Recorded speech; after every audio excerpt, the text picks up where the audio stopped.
Hi everyone at welcome back sa channel na ito at ngayon excited na ako na ipakita sa inyo ang ating unang phone unboxing.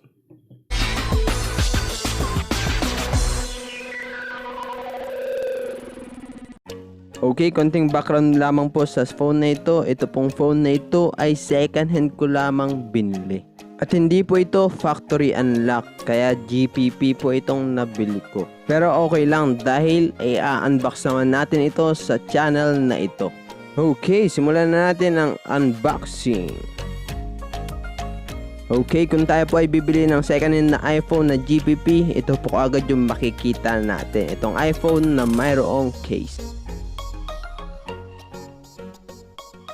Next naman po ay yung kanyang user manual. Nandito rin po yung kanyang ejector pin. Ayan. At dito naman po sa loob niya, nandito po yung kanyang user manual. Parang hindi naman ito manual. Basta mga papeles nitong cellphone na ito. Next naman po ay yung kanyang earphones. Ito po yung Apple na earphones. Pero ang alam ko, ito po ay hindi siya original. Next naman ay yung kanyang cute na power brick. At ang panghuli ay ang kanyang lightning cable. At syempre guys, kapag bumili po kayo ng GPP na iPhone, expect nyo na hindi po original lahat ng kanyang accessories. Alright, sa phone po na ito ay meron po siyang jelly case. Ito. Sa out of the box, meron na po agad siyang jelly case. Kaya hindi nyo na po kailangan bumili ng jelly case. At ito na po yung ating iPhone 6s. At dahil second hand ko lang po ito nabili, makikita nyo naman na medyo may basag po yung kanyang screen. Ito, yung kanyang protector lang po pala, hindi pa pala yung screen. At ganun pala kapag ka GPP po ang ating phone dito sa iPhone, na kapag wala po tayong GPP chip at sinaksak natin yung kanyang SIM card nang wala pong GPP chip, ganito po pala yung mangyayari. Ngayon ko pa lang ito nalaman dahil ngayon lang po ako nagka-iPhone na ganito. At kapag tinanggal po natin yung SIM card, babalik po pala siya sa dati. Ganun pala yun. Kaya ginagamit ko po ito nang walang SIM card ngayon. Dahil alam nyo na walang pambili ng GPP chip. Isa sa nagustuhan ko sa iPhone ay yung kanyang build quality.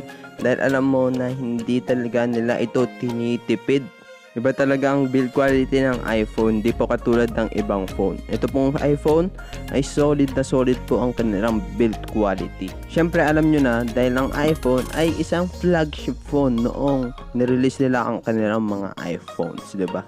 Dito sa kanyang left side ay yung kanyang volume rocker. At sa baba makikita po natin yung kanyang headphone jack, microphone, yung kanyang charging port at yung kanyang speaker.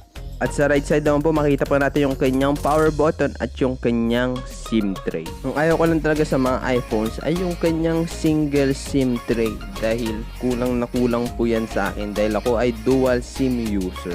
Ang isa pa sa nagustuhan ko sa phone na ito ay yung kanyang screen dahil napakaganda po nito. At nandito rin po sa harap niya yung kanyang fingerprint sensor. Mabilis po ang kanyang fingerprint sensor. Kapag pinower on po natin ito, itatap lang po natin yung kanyang touchpad upang ma-open na po yung ating phone. At hindi na po natin kailangan i-hard press. At kapag hard press naman po natin ito, ma-open po ang ating phone kahit hindi na po natin pinipindot ang ating power button. At ang isa pa sa kagandaan ng isang iPhone ay yung kanyang multitasking dahil napakabilis po mag-open ng mga application kahit na 2GB RAM lang po ito. Compared sa iba pa pang 2GB RAM na cellphone, lalo na kapag ka-Android. Kapag ka-Android po ito, mas mabagal po sa iPhone ang Android. Ang isa naman sa kagandaan ng phone na ito ay yung camera. Dahil napakaganda po ng camera nito, lalo na kapag pang video nyo po itong camera nito.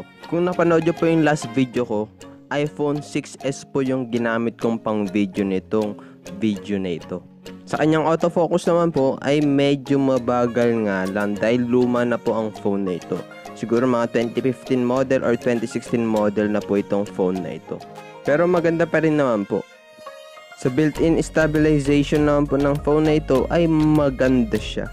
Ayan, makikita nyo naman compared sa aking phone na iba po yung kanyang stabilization dito sa video quality nitong iPhone. Sa 4K naman po, medyo hindi po masyadong nagagamit dahil 30 frames per second lang po ang kaya po ng 4K video po nitong iPhone 6s. Kung gusto nyo naman pong panlaro ang phone na ito, maganda po ang kanyang GPU. Kaya maganda po ito for games, lalo na kapag ang mga heavy games katulad ng PUBG. Kaya niya po yun i-run. Hindi ko lang po nagustuhan sa phone na ito ay yung kanyang battery dahil mabilis po ito malobat dahil meron lang po itong nasa 2000 mAh o kaya mas mababa pa.